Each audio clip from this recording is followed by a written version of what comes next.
Wait loss diet plan. আমি last অনেকগুলো video বানিয়েছি, আপনারা সেই ভিডিওগুলো দেখে অনেকেই যারা ওয়েট লস করতে চান আমার কাছে রিকোয়েস্ট করেছিলেন যে একটা ওয়েট লস ডায়েট প্ল্যান দিতে। এই যে মাস্টারি করতে আসছে একদম হাতে স্কেল নিয়ে, পড়া না পারলে কিন্তু খবর আছে।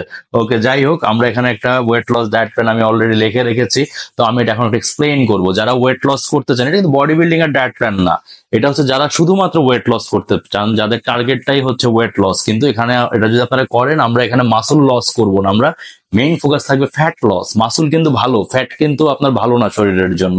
যাই হোক, তো আমরা এখানে ডিসকাস করি। প্রথমে হচ্ছে ব্রেকফাস্ট। আমি ব্রেকফাস্টের আগে একটা কন্ডিশন দিব, আপনারা যারা সিরিয়াস যে আমি ওয়েট লস এবার করেই ছাড়বো, তাদেরকে আমি বলবো যে ঘুম থেকে উঠে ব্রাশটা করে অ্যাটলিস্ট 30 মিনিটস ফিজিক্যাল অ্যাক্টিভিটি করুন। যদি 30 মিনিট পা পারেন তাহলে অন্তত 20 মিনিট। কি ধরনের অ্যাক্টিভিটি করবেন? 20 মিনিট আপনি যদি বাসায় একটা দড়ি লাফ থাকে, দড়ি লাফ করতে পারেন, বাসায় হাঁটাহাঁটি করতে পারেন, কারো বাসায় যে ট্রেডমিল বা ক্রস ট্রেনার বা সাইকেল থেকে থাকে সেটা ইউজ করতে পারেন। করে এসে তারপরে ব্রেকফাস্ট করবেন। ব্রেকফাস্টে কি করবেন? ব্রেকফাস্টের প্রথমেই খাবেন হচ্ছে ডিম।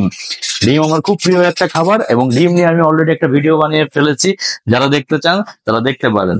তো তারপরে আছে হচ্ছে কলা। কলা কি খাবেন? ব্যানানা। এটা সাগর কলা নাকি দেশি কলা? অবশ্যই দেশি কলাটা খাবেন।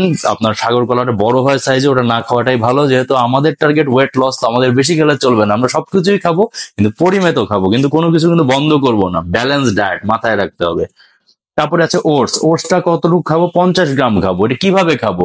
কুকড নাকি আনকুকড, এই মেজারমেন্টে কিন্তু দেওয়া আছে হচ্ছে আনকুকড। তো আপনারা এটা যখন মেজার করবেন, আনকুকডে মেজার করে তারপরে কিন্তু এটা রান্না করে খাবেন। কিভাবে খাবেন এটা আপনার একান্ত ব্যক্তিগত ব্যাপার। তারপরে এটা ব্রেকফাস্ট করার পরে অবশ্যই আপনি আপনার কাজ করবেন, যারা বিজনেস করার বা যা করার, যেটা আপনি করলেন, করার পরে আপনার কিন্তু মিড মর্নিং এ আপনার অবশ্যই একটু হলেও ক্ষুধা লাগবে। ক্ষুধা লাগলে আপনি কি খাবেন? আপনাকে আমরা এখানে দিচ্ছি হচ্ছে মিক্স নাটস। মিক্স নাটস মানে কি? আমরা অলরেডি এটার ব্যাপারে একটা ভিডিওতে বলেছি, সোর্সেস অফ প্রোটিন। ওখানে আমি বলে দিয়েছি যে নাট কেন মিক্সড খেতে হয়।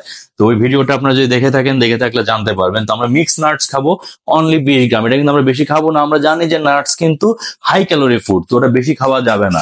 তারপরে আছে কি? হোয়ে প্রোটিন আইসোলেট। এখানে কেন আইসোলেটটা লিখেছে? আপনারা জানেন যে হোয়ে প্রোটিন অনেক রকমের হয়ে থাকে, এটা নিয়ে অবশ্যই আমি একটা ভিডিও বানাবো।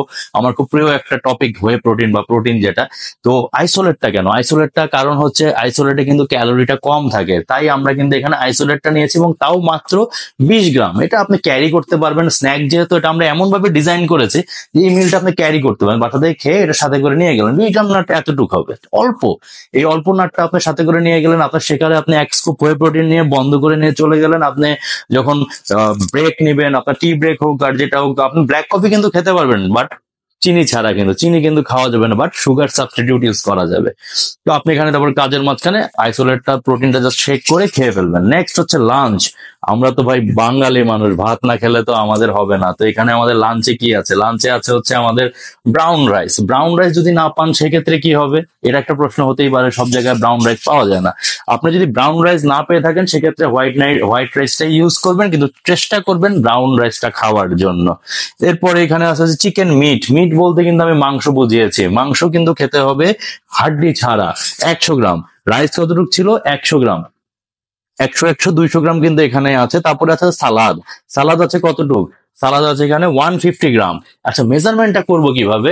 আপনারা যদি এই নেটে চেক করেন বা যদি দোকানে চেক করেন, ওয়েট স্কেলে দেখবেন যে ছোট ছোট ওয়েট স্কেল পাওয়া যায়, যেটাকে বলে হচ্ছে কিচেন স্কেল। এটা অনলি ক্যাপাসিটি 5 থেকে 10 কেজি হয়ে থাকে, ওখানে আমরা আমাদের খাবারগুলো মেজার করে থাকি।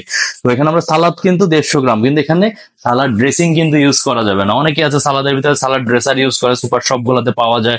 যেমন আইল্যান্ড একটা অনেক খুব বিখ্যাত ব্র্যান্ড, খুব টেস্টি, আমি নিজেও ইউজ করেছি, খুব ভালো।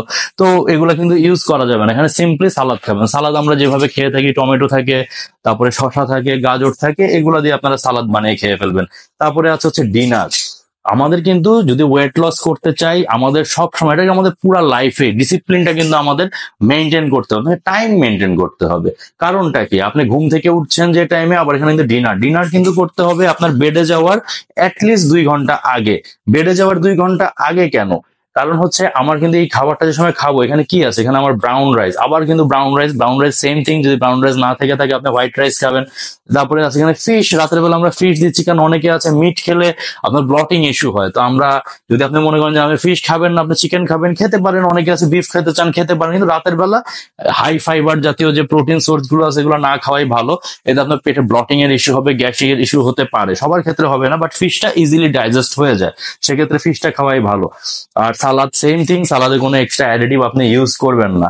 2 ঘন্টা আগে আপনি যখন এটা খেয়ে নেবেন, খাওয়ার পরে কিন্তু আপনি বেডে চলে যাবেন, বিফোর বেড 2 ঘন্টা পরে বেডে যাওয়ার আগে কিন্তু আপনার খিদা লেগে যাবে। এই জন্য আপনি কি খাবেন, আইসোলেট হয়ে প্রোটিন খাবেন 20 গ্রাম, আবার সাথে কি খাবেন, বানানা 1 পিস। এখন টাইমের যে ব্যাপারটা বলতেছিলাম, আমরা কিন্তু সবসময় আমাদের যে এখন যে লাইফস্টাইলটা হয়ে গেছে কিরকম, লাইফস্টাইলটা হয়ে গেছে যে আমরা ঘুম থেকে উঠছি লেটে, আবার বেডেও যাচ্ছি লেটে। না, আমাদেরকে ফলো করতে হবে discipline life, early to bed and early to rise.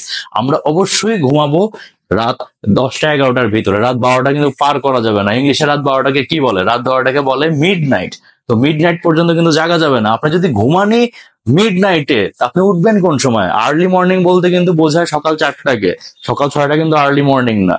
তো আমরা কিন্তু ঘুম থেকে উঠবো আর্লি এবং আমরা ঘুমাতে যাব আর্লি, এইটা কিন্তু মেনটেন করতে হবে। এখন এখানে আমার নিউট্রিশন ফ্যাক্টটা কি, ডায়েট প্ল্যান খালি থাকলেই হবে না। তো আমি এখানে ওয়েট লস করতে আসবো, এটা মোটামুটি সবার ক্ষেত্রে একই হবে। এখানে আমরা অ্যাপ্রক্সিমেটলি নিউট্রিশন ফ্যাক্ট কিন্তু সবসময় অ্যাপ্রক্সিমেটলি হয়ে থাকে, এটা কিন্তু কখনো আমরা অ্যাকুরেট করতে পারি না। তো আমাদের এখানে কি আছে, ক্যালোরি এটা আমাদের অ্যাপ্রক্সিমেটলি 1500 ক্যালোরির মতো আছে। প্রোটিন আছে এখানে 117 গ্রামের মতো, কার্বোহাইড্রেট আছে 166 গ্রামের মতো, এবং ফ্যাট আছে 38 গ্রামের মতো। তো এইটা যদি আপনারা খেয়ে থাকেন, এটা মোটামুটি আমাদের বাংলাদেশি যারা আছে এভারেজ আমাদের ক্যালোরি রিকোয়ারমেন্ট 2000 ক্যালোরি। তো আপনি যদি এটা খেয়ে থাকেন, এখানে 500 ক্যালোরি কম আছে। এবং আপনারা অনেকেই আছেন যদি 1 মাস ফলো করেন, 1 মাস ফলো করার পরে তো ওয়েট কমবে। তারপরে যদি আরেকটু কমাতে চান, সেক্ষেত্রে কিন্তু আপনারা যেটা করতে পারেন, এখানে রাইস আছে 100 গ্রাম, আপনি এটাকে 70 গ্রাম করেন। এখানে রাইস আছে 100 গ্রাম, এটাকে 70 গ্রাম করেন। ওটস আছে এখানে 50 গ্রাম, আপনি এটাকে একটু কমায় দেন 30 গ্রাম করেন। আপনার কিন্তু তাহলে কার্বোহাইড্রেটের সোর্সটা কমে গেল, সেক্ষেত্রে কিন্তু আপনার ওয়েট লস, যেহেতু ক্যালোরি কমে যাবে, অর্থাৎ আপনার কিন্তু ওয়েট লসে আরেকটু অ্যাক্সেলারেট হবে। তো আপনারা এই ডায়েটটা ফলো করতে পারেন, তাহলে কিন্তু আপনার ওয়েটটা কমবে। আর কেউ যদি কাস্টমাইজ ডায়েট প্ল্যান চান বা ওয়ার্কআউট প্ল্যান চান, সরাসরি আমার সাথে যোগাযোগ করতে পারেন। আমি অবশ্যই চেষ্টা করব আপনাদেরকে সহযোগিতা করার জন্য। আর অবশ্যই কমেন্ট করে জানাবেন আপনারা যদি কিছু জানার থাকে বা কিছু যদি আমাকে সাজেশন বা অ্যাডভাইস দিতে চান। তো আর আমার সাথে সরাসরি হোয়াটসঅ্যাপে পার্সোনাল ট্রেনিং এর জন্য যোগাযোগ করতে পারবেন, আর আমাকে ইন্সপিরেশন দিবেন। আপনারা আমার ইউটিউব চ্যানেলটা একদম নতুন, আপনারা অবশ্যই সাবস্ক্রাইব করবেন আর লাইক তো অবশ্যই করবেন। ধন্যবাদ, থ্যাংক ইউ।